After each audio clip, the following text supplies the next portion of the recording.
I don't disagree with that. I was at a national online learning conference. Wait, Jeff, we just started. Hello, Jeff. Yes. Thank you for coming. Oh, we got to start. No, we just started. We're in the middle of starting. Okay. We're already rolling. Listen, you are the superintendent for Idaho Digital Learning Alliance. You're a education leader in the state of Idaho. We were just talking about the public good of education and how we need to articulate that differently to people now than perhaps 40 years ago. You were saying. So thank you. Glad to be here today. Thanks for the invite. Really excited about the opportunity here. Share a little bit about our program. I was at a national online learning conference 3 weeks ago, and the sessions about advertising your program to the community, there were so many more of those than there's ever been at a national conference like that. And it's just it's the new era of education that we're in. And it's not just the money. We have to market. You have to market and market the value proposition and the relevance to the populace. Yeah. And it's not just the money. But I think parents now expect to have the specific program that's right for their child. And there's nothing wrong with that. Like, that's a good expectation to have. But in order to do that, you have to know what's available, right? So you have to know, like, what does this school do well? What programs do they have? How are they going to support my child if they're failing? All of those things are things that we now have to make sure that we're sharing with the community as schools. And I took 0 marketing classes as an education major, not in my bachelor's, master's, or not in the doctorate. And so it's not necessarily a skill set that we have within the schools, but it's certainly something that we have to do.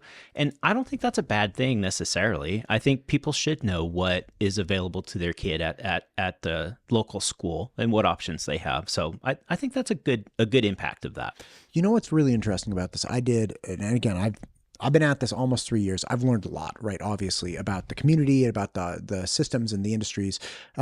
West Ada has a multitude of schools of choice. Okay. And what that means is that they have a medical fine arts. Well, actually the medical fine arts is a charter that's overseen by West Ada, but they have Renaissance, which is heavily academic. They have a fine arts academy. They have Galileo. They have all kinds of different schools of choice within West Ada.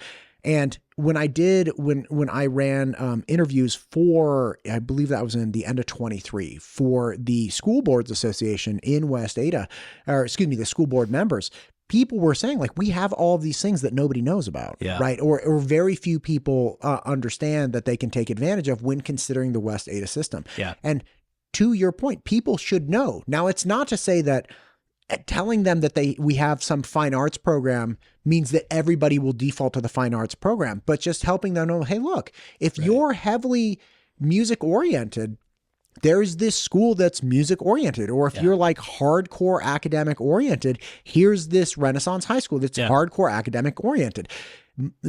And it's almost like the marketing and just communicating with the community, these two things intertwine, because you're obviously not in it to make a profit. You are in it, though, to share the education opportunities. Yeah, and we've worked really hard, I think, to help kids focus on their career. Like, where do you want to go? What do you want to be when you grow up? How are you going to get there? Well, how you're going to get there is dependent upon what options you have available to you. Right. So that's one thing we've tried to do as the state virtual school is say, look, let us bring in some of those other pieces that you might need, because maybe you don't live in a West Ada. Maybe you live in Melba, where there aren't as many opportunities. Chalice, wherever. You name it. And so where else am I going to find those opportunities? Well, through our program, we can bring in some of that online and then help you still find a way to reach that path that's right for you without having to move to West Ada, right? And so and nothing against West Ada. I'm glad that they have that many opportunities for their kids. I taught in West Ada. I was an alternative school teacher. And so we took the kids that needed a little bit of a different environment and smaller class sizes and things like that. And I loved it. It was great because for the kids that we had, it was the right thing for them. And so part of what drives me is just making sure that all kids have what's right for them. Okay. So talk to me about IDLA, because essentially you offer supplementary courses to somebody. So somebody might be getting a great base education in Melbourne, Chalice, Salmon, whatever, you name it, whatever it is. And then they're like, you know what though? Like I need this, like comp sci, or I need this advanced lit, or I need whatever course that I may need. And IDLA can come in and supplement that. So it's a universal access to a variety of different courses throughout the state of Idaho. But they could also theoretically patch together an entire education experience out of IDLA if they wanted to as well. They could. So we are the state supplemental online program. So we are 23 years old and we are state funded. And the way our program works is that you enroll through your local public school or your local charter school, whoever you're working with. And then we provide the teachers, the curriculum. We have a tech support team. We have a professional development team that makes sure that the adults are trained up on best practices. There's a principal in every class. We provide the full quality experience for the student. And then we report a final grade back to the school. And the school decides what letter grade that is. Does this earn credit? They transcribe it on the report card. So that's how we work to support the schools. And we started, 23 years ago, we started with just making sure we had high school core. And then we kind of expanded that out to bringing in some electives and foreign language. And then we expanded down to middle school. And then during the pandemic, we thought, hey, let's start a K-5 program. That'll be fun. It's a pandemic. What could go wrong? And we did a full K through 5 all day long, all the subjects.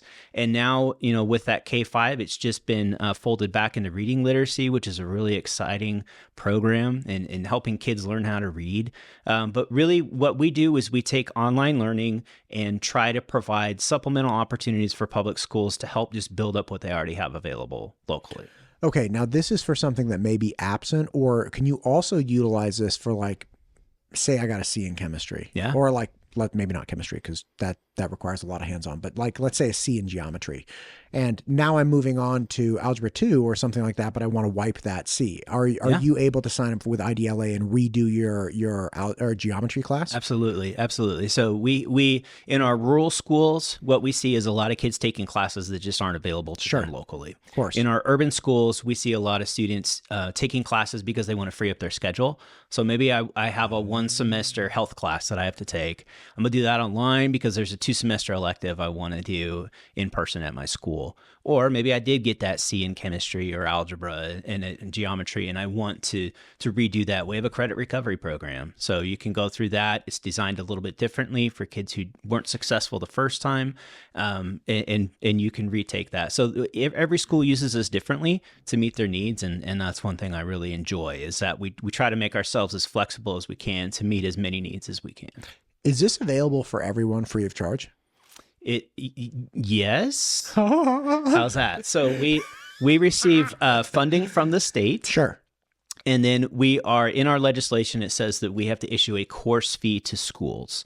So we will send, and this is new, we are lowering our course fee for next year to $40. So we will send a bill to the school. Matt's taking geometry. Here's a $40 bill to cover the cost of that course. The rest of our funding comes in from the state, which the state funds about 85% or so of our total budget. So most of it's state funded. Some schools will collect that from the family. So your parents might have to pay that $40, depending on the course, the reason why kids are taking it. And there's school. School, exactly. So there could be a small fee, but other than that, everything is provided. You just have to have access to a device and the internet and be ready to learn. Okay, so you guys don't provide the device. We do not. We do have one program that's grant funded through Apple, and through those courses, we do have the ability to support kids with either a laptop or an iPad for those specific classes because they're grant funded. Most kids are using the device that they have access to at school or something they have at home already. Gotcha. Now, say I don't go to a public school or a public charter school. Say I go to a private school or a homeschool. Who do you bill the $40 to? Or is it available to these kids at all? You would still enroll through your local public school. Gotcha. And then we would send the bill there. So say you're attending a private school, you want to take our geometry class, you enroll through your local public school. All we see is that you're coming to us from the local public school. And so we just treat you the same as every other kid coming to us from that school. Wow. Okay. All right. This is the thing, because I like everything you're saying, and I'm very familiar with the like the BYU online or things of that nature. Again, being from college admissions for almost 20 years, students would very aggressively do exactly what you're talking about, which is either free up a spot in their schedule to take something else. They'd replace something that they had done poorly on. They would use these types of programs, but these were for-profit programs that, were not. I would venture to guess to say we're not delivering the same level of curriculum that you guys likely are delivering. A lot of them were very much like slapped together. We will not put our name on anything unless we believe that it's at the level of quality that kids deserve. So we align our courses to national standards for online learning curriculum. We align our teaching expectations to the same level. We certainly meet the state standards for curriculum and for teaching expectations and things like that. We won't put something out there unless we feel like it does justice to that subject. If you want to be a credit factory, there's places like that already out there. There are plenty of those. We don't need another one of those. Yeah. And really what we're interested in capturing is learning. We want to make sure that you learned what you're supposed to learn in this class. And if we can say that you did that, then we're good with that. Talk to me about school choice. Because school choice is one of those things where people are like, hey, great, you get the $5,000, you can be independent, whatever. But you cannot be registered for a public school or a public charter school. And does that affect the exact, so say I'm now getting the $5,000 from the state. If I then sign up for IDLA through my neighborhood public school to get like a course, does that officially disqualify me? No, and not if you're just taking one class, because I believe the way that legislation is written is you have to be less than part-time enrolled at a public school. So part-time is considered like 2.5 hours. So if you just took one class, depends on how the school is reporting that, but it's likely that you'd still be under that 2.5 hour number technically. But I mean, that, this is new legislation. We got to see how some of that works out. But I would say that the advanced opportunities funding that's already available for kids, a lot of people use that to cover our course fee. They'll use it to cover the dual credit college course fees as well. So there's already options out there that can help make that class free. Wow, man, we're in a brave new world. Like I'm so curious how this is all going down. And I just spoke with Superintendent Critchfield, because like now it appears that the Federal Department of Education is getting dismantled, or at least layers of bureaucracy are getting stripped away. And she was very, very intent on saying, hey, this will not interrupt services. This will not interrupt programs. Stop worrying about any of that. Like that's not going to happen. But yeah, like we're going to remove layers of bureaucracy, which is like, this is going to be wild. It is. And it's hard to be the calm voice in the middle of the storm when you don't know where we're going to go. And so I know there's a lot of people that are like, oh my gosh, what if, but I'll say we receive $0 federal dollars for what we do. We're all state funded. I like to say we're by Idaho for Idaho. So regardless of what happens at the U.S. Department of Education, we're still here to do our thing, and we're still here for the kids in the state of Idaho. I love that. Do you guys have a hybrid approach at any level of the education where you say, hey, look, like I was an SAT, like I could tutor people all the way to calculus, no problem today, right now. So if my son's taking something, I'm like, well, let me go ahead and help you with a little geometry. Like, nope, this is how you do algebra 2. Like, I remember the TI-84, give me that thing. Some programs that offer digital learning also are like, look, love you turned in the homework, love you did every project. You're going to have to show up on a Saturday and take this test in person. Is there an aspect of that to actually qualify learning efficacy and cumulative knowledge in person? Yeah. So one of the requirements we've always had in our program is the final assessment. So traditionally, you've had to go into your school, take that final test under a proctoring situation with your counselor, just to make sure it's Matt taking Matt's test. Yeah. Right. Which I'm sure was always the case. Always the case. Now we do have the option for the school to indicate, for this student in this class, a project's more appropriate, and we can do that. But we've had that validity measure always in place. Perfect. Our classes are primarily asynchronous. So it doesn't matter what time of the day you're logging in, and you're probably logging in at different times than your teacher is. There are opportunities for you to sync up with your teacher throughout the week, but you can flex that into your schedule. So if you're an athlete, if you have to work, if you're a mom, whatever it is, you can still make this work for your own personal schedule. And we try to keep as much of it that way as possible because we know that makes it more flexible for students. Yeah, the asynchronous. I worked with a gymnast who ended up going to Stanford earlier in my education career, and this girl was just obliterating herself. And she was taking online courses as well to fill in, and not inconsequential online courses. Like she took geometry over the summer so that she could go directly from algebra into like algebra 2 trig, and she had to take geometry in between that so she could make it to calculus by her senior. Like she was just killing herself left and right, and she really needed that because she would train like 4 to 5 hours a day, and she was like a level 10 gymnast. I mean, this girl was dynamite. Yeah, it makes me excited when we can be a solution for students like that. I talked to a parent earlier this week. I won't say who it was, but it was Jim. Her daughter. It was Jim. Her daughter is fighting cancer for the second time as a high school student. And she's been able to take advantage of, we have a program called Flex that is an open entry self-paced program. So I can start it whenever I want. I go as fast as I need to go. And she's on a schedule where she has, chemo for a couple of weeks and then a week off. And she's been able to leverage those classes to keep up. And she wants to graduate with her class. God bless her. And she's been able to use this program to do that, where even our, traditional cohort course calendar probably wouldn't fit her, but she's found that fit with the Flex program, and I am confident she's going to graduate this spring. So it's just great to have, little stories like that to show the value of the program. Yeah, man. You remember earlier when I was like, I only edit out when I make bad jokes? Yeah. That was one of them. Just making a joke about, I'm not going to tell you who the parent, it was Barbara. Well, Barbara's daughter has cancer. Like, oh God. I dropped the cancer bomb on you. Sorry. Jason Seavey from ISBA, he comes in, have a great conversation with him. This is the first time I've met Jason, and was really excited to be chatting with him. He's very pro public education, and saying how he and his wife had I believe it was his third kid. It was like they got like an 18, a 16, and then a 5-year-old. Yeah, and, that sounds right. Yeah, and he's talking about going to. He's talking about dropping the kid off on the first day of school. And she's like, all these parents are there crying because they're dropping their babies off. And, we went through this already, and we drop them off. We high five. It's great. And I go into this joke about having kids, not in line, kind of like whoopsies or blessings, whatever you want to call them. And I was laughing about it because there's something on my mind from earlier that week. So I was like, making this big joke, and he's like, yeah. And then my wife died. No. I am magical at finding the absolute wrong time to go into like a personal anecdote or a joke.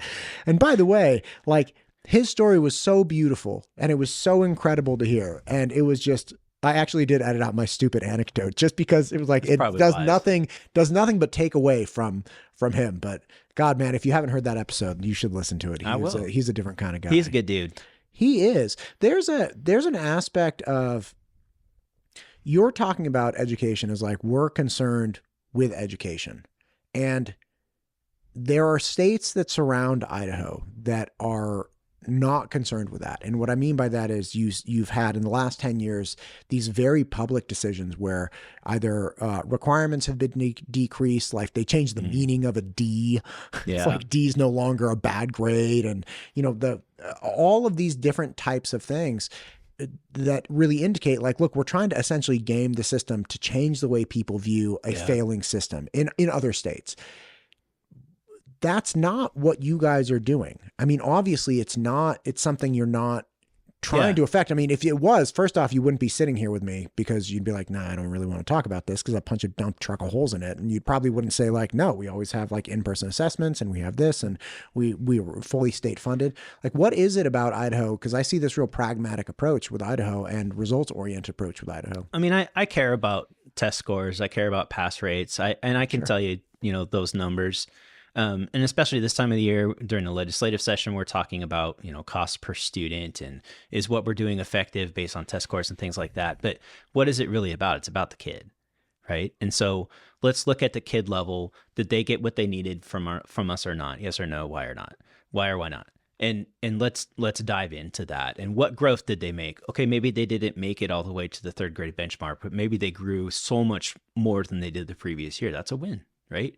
And so when we look past the numbers and start looking at the kids and the individual lives, I think that's where we can make sure that we're staying on target. And if you're in education and you're not in it for the kids, you are in it for the wrong reasons, because you're not going to get in it for the pay. right? It's not a well-paid profession, let's be honest. And you're not going to be in it for fame. So what is it that you're doing? If you're in education, you're in it because you're trying to change kids' lives. And that's what we have to keep our focus on. When you talk about pumping out some stats, so let's look at like a standard Idaho education, right? I think it's like $9,000 annually that we spend for the average Idaho kid, right? A little less in West Ada, a little bit more in other places, fine, whatever.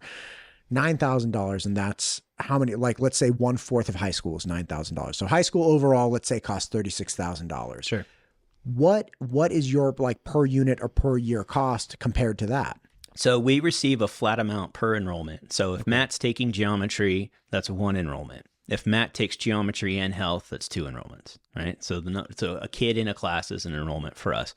On average, kids take 1.9 classes in our program per year. So we see more kids taking 2 classes per year than 1. Sure. But not a lot taking more than 2 classes.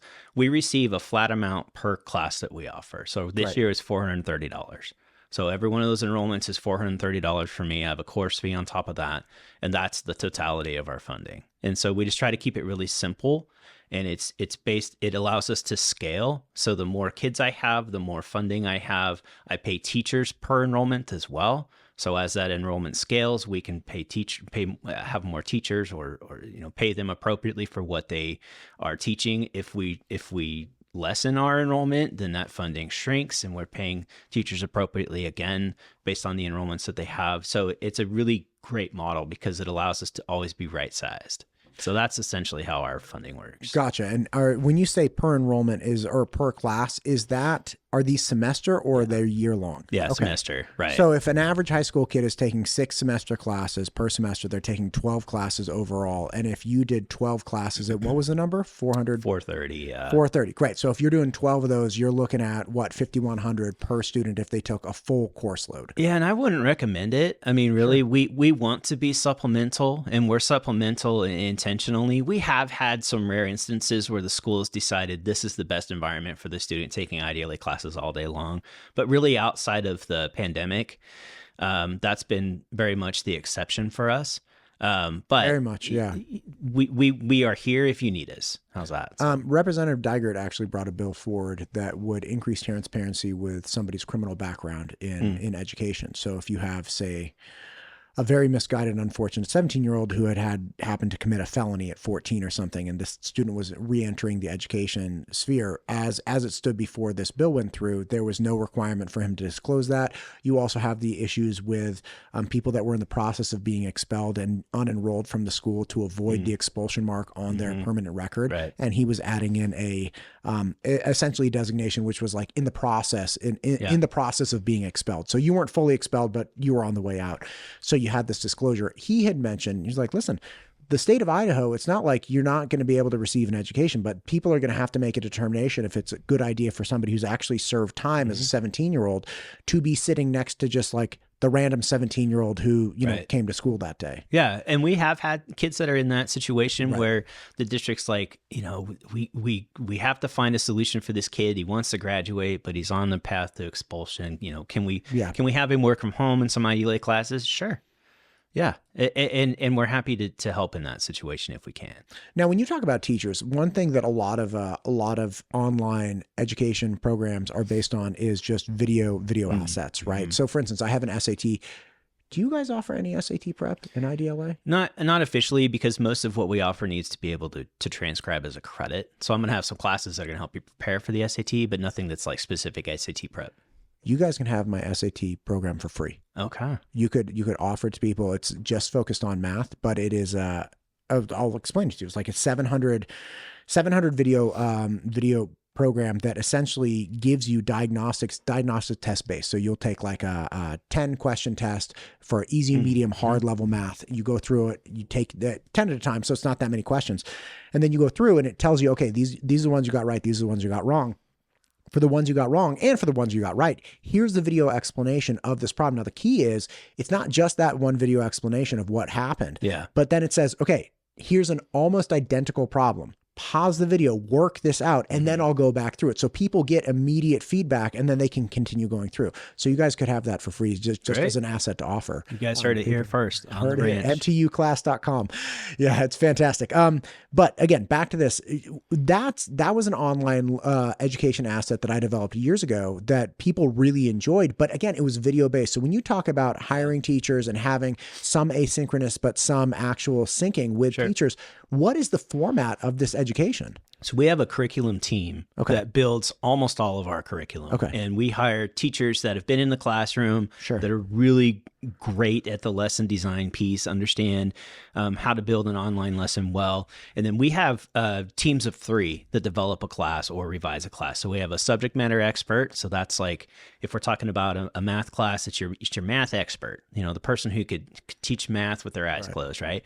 Then we have a lead teacher who just understands what the quality is, can make sure that things are aligned to the appropriate state standards, the reading level is appropriate. And then we have our course developer who's going to build everything into the LMS. When we build those classes, we make sure that in each lesson, there's more than one way that you're receiving that content. So you might have a chunk of a textbook. You're going to have a little practice activity. There could be a video. There could be a game, something like that. Then you're going to get to an output activity where there's an assessment or a discussion or something that you're doing to show that you learned what you were supposed to learn. And part of the reason we use that model is that then as the teacher of that class, you're focused on grading, feedback, intervention with the students, communication. Like you're focused on the teaching part, not necessarily on the lesson design part. And so you can invest all of your time in the kids. And so that's important for us. That sounds wild. So you have both the execution and the design, and those aren't necessarily the same person. That's right. And so when somebody's doing it asynchronous, how are they ingesting the content? Sure. So they're getting that, they're going through that lesson package, which again has the multiple forms of input. And then we want to make sure there's a social component in each unit. Usually that's a discussion board. It doesn't have to be a discussion board, but there's got to be a place where you interact with your peers and your teacher in that unit. There's, there can be a test, there could be a project. There's all sorts of different ways that you can show what you know. With the Flex program that I mentioned before, you're actually going to have some oral assessment with the teacher. So you might do a Zoom session or a phone call, and you're just going to do a test that way just to make sure that you're really understanding concepts at the appropriate depth. So there's lots of different ways to do it. But the important thing is that it's available to you when you need it, and B, that you're getting what you need to help you understand the concepts that are covered in that class. Man, that's awesome. This sounds like a really good resource. I had a student years ago that actually dropped out of the local public school and was doing a mastery style supplemental tutoring program. So, and I was very critical of this at the time, as a younger educator. I'm like, pfft, because the emphasis was she was getting this instruction outside of a classroom setting. She was working with somebody one-on-one, and they would only give her the test. She would have to take a test, but they would only give it to her when they knew she would get an A on it. Yeah. And I was like, this is ridiculous. Like, what are they doing with Courtney? Right. And Courtney goes through and, she does this for a couple of years, and it was expensive. Her parents were they had resources to spend on this, and they were investing in her daughter, but she went on to take the AP courses. She got 5s on like all of them. Wow. And I was like, oh my God. She goes on. Last I checked, Courtney was getting like a PhD. She was a wild woman, man. Awesome. Yeah. But again, it was a different style of learning that just fit her much better. And I've also worked with other students, helping them go through online learning platforms that were not as integrated and in-depth as this. And they also went on to do very, very well. So for me as an individual observing education and even working within it, it's amazing how much things have changed, how adaptive different systems have become, and how much that actually works with some students. It's not every student, but some students, it's like, that just fit the bill, man. Yeah. And going back to where we started the conversation with school choice, I think that's why that's important that we have different options for kids, because they're all different. Everybody learns differently. Everybody thrives in different types of environments. So if everybody learned one way, we'd have one kind of school and that'd be it, but they don't, and we don't. So I think, and again, with the online learning, not every kid's going to do well online. I get that. And I'm okay with that. I want them to have the option that's appropriate for them. If online can be part of their solution, happy to be there to help them out. Man, I gotta say, I was thinking earlier, I'm like, dude, maybe I could be like a teacher at IDLA. Could But be. then I was just thinking, like, you put me on a message board with a bunch of 16-year-olds, I'm gonna be talking trash. Like, it's gonna go off the rails real, because I like to have too much fun. And in a in-person environment, I can do something. We can have fun for like 5 minutes and then get back on track. But in a digital environment, it's so hard to snap people back into line. Like, And if I was your principal, we might have to have a conversation about using the naughty words. I think we'd have to start there. I said talk trash. I didn't say swear. Well, I've heard a few. Man, I got to tell you, when I was over COVID, I had to do like this online. I had roomers and I had Zoomers, and I had my own private classroom. So I set this up instantaneously. I figured out a way, because I had already started podcasting, so I had all this equipment. I was like, oh wait, I got this. I know how to do this. So what I would have is, I'd have my iPad in front of me, and that computer actually set up that was filming me. Okay, and that all got shot up onto a flat screen right behind me. Okay. Where you could see my iPad, but you could also see the faces on the Zoom. And then I had a camera on the other side that faced the classroom, and like mic setup. So if somebody zoomed in and you had 3 people in class and 2 people on Zoom, the class could see the people on Zoom, and the class could hear the people on Zoom, and the people on Zoom could hear the class and see the class, and they could see, so it was a really interesting thing. But man, number one thing, if I make bad jokes, the parents are right there. Yeah.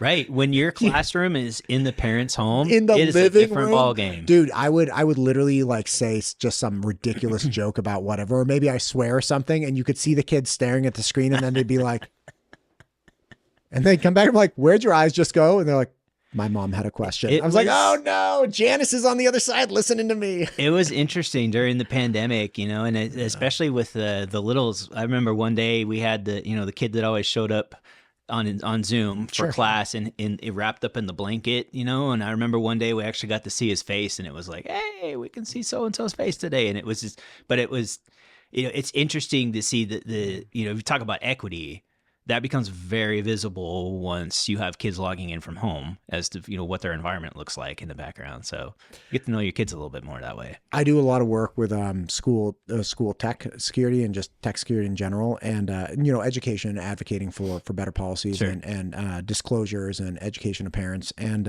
my partner, SRO Gomez, Dave Gomez, he works in really rural places as an SRO and as a sheriff's deputy. And man, he showed me a picture once, and he was like, we're worried about these kids' English proficiency. This kid's living in a tent, and he like holds up his phone. He's like, see that? That's his tent, and that's his parents' tent. And this is a field with a broken bicycle, and this is all his worldly possessions, and winter's coming, and we're getting down on him about his English proficiency. That's right. Is the test score more important than, or right, like where the student is learning? So that's why we have to always be focused on the kids, because you have situations like that where it's like, okay, let's be real. What's the best thing we can do with this kid right now? Is it focusing on his math score, or is it maybe helping his family out of poverty here? What can we do? Man, that's when you get into this such a difficult position, which is like, I heard a legislator during a House Ed committee recently. I was there testifying for something, and he was like, we need to get parents to parent again. It's like, yeah, I hear that. I like 100%. Sure. First off, parents need to know, from a tech standpoint, they need to know what they're up against. They need to know that they need to be parenting this way. If they hire a babysitter and they think the babysitter's safe, and somebody knows the babysitter's not safe, it's like, can you just let me know? Like, anyway, perhaps a bad analogy. I'm sure that all the babysitters are great. But the point is, you have these problems where it's like, yeah, we should get parents to parent again. That doesn't mean that there aren't children being neglected. That's why we have CPS. This is horrible. Right.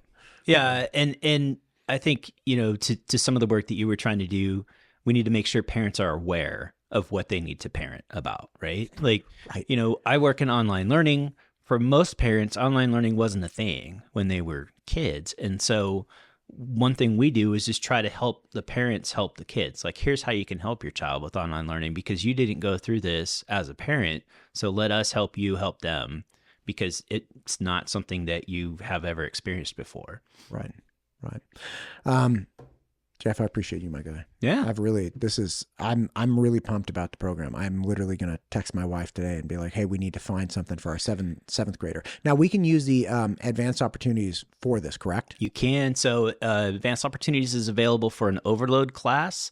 So if you're taking a class above and beyond the school day, whether it's during the school year or in the summer, you can use that to cover our course fee. If you're taking a course that has college credit attached to it, you can certainly use that for the college credits, whether it's part of the school day or not. So there's different ways that you can do that. You can find our course catalog on our website. It's idla.org. Super easy to remember. We've got every course that we offer out there. You can look at the syllabus. You can see when it's offered. Some of our courses, we have all of the lessons available on our website. If you just want to look at the content, that's out there too. So, and we try to really make ourselves available. So if you have questions, feel free to reach out. God bless you, man. You're the best. I got a lot of ideas. Let's call the interview. All right. Please come back. Let's do this again. Okay, sounds good.